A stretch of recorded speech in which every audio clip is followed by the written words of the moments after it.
Some clinical questions are best answered using different study types. To do this, we use evidence hierarchies as a tool to recommend which study type to use. Databases can help you define study types that best answer a clinical question. But how do you know which study type is best for you? First, you need to know what type of clinical question you're answering: therapy, prognosis, diagnosis, or etiology.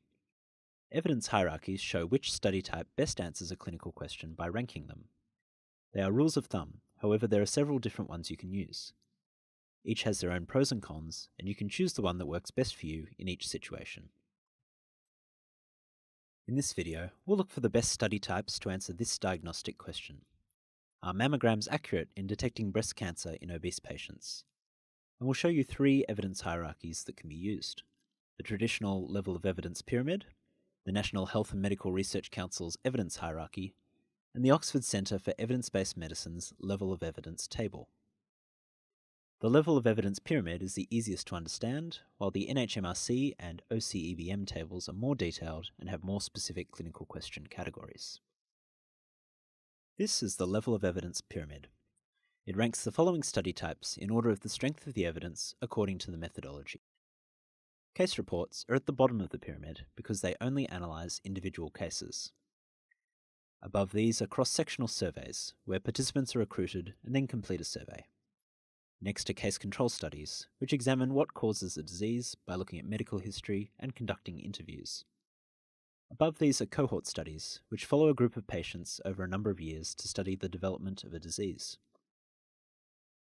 Randomized control trials are used to measure the effectiveness of interventions and involve large numbers of participants. Well-designed RCTs evaluate a single variable and use measures to control bias. Systematic reviews and meta-analyses summarize the body of evidence on a topic, so they're at the top of the pyramid. Systematic reviews are syntheses of primary studies and sum up the evidence across a range of study types.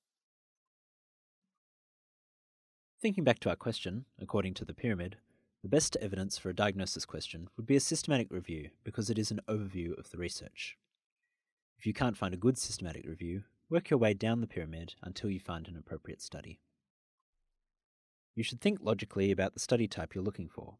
You can't conduct a randomized control trial to look at the development of a disease, but we know that the purpose of cohort studies follow a group of patients to see how a disease develops, so this is the next logical study type.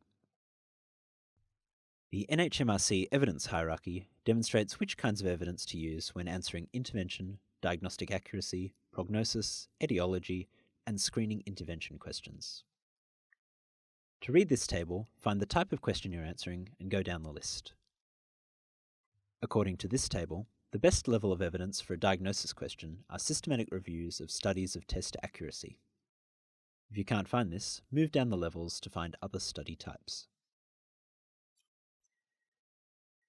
The OCEBM level of evidence table uses steps to determine the best evidence to answer frequency, diagnosis, treatment benefit, treatment harm, and screening questions. The highest level of evidence to answer a diagnosis question are systematic reviews of cross-sectional studies. Step 2 are individual cross-sectional studies, Step 3 are non-consecutive studies, Step 4 are case control studies, and Step 5 is mechanism-based reasoning. The Nhmrc and OCEBM categories are very specific, but fit neatly into the 4 types of common clinical questions: therapy, diagnosis, prognosis, and etiology. Here's how the types of Nhmrc questions fit into these categories. And here's how the OCEBM questions fit. Whichever tool you use as a guideline, remember that evaluating the quality of the study is still an important part of the research process. For example, a well-designed randomized control trial is a better source of evidence than a poorly conducted systematic review. For more information about how to use levels of evidence tools, check out our essential readings and our subject guide, contact your academic liaison librarian, or visit the library website.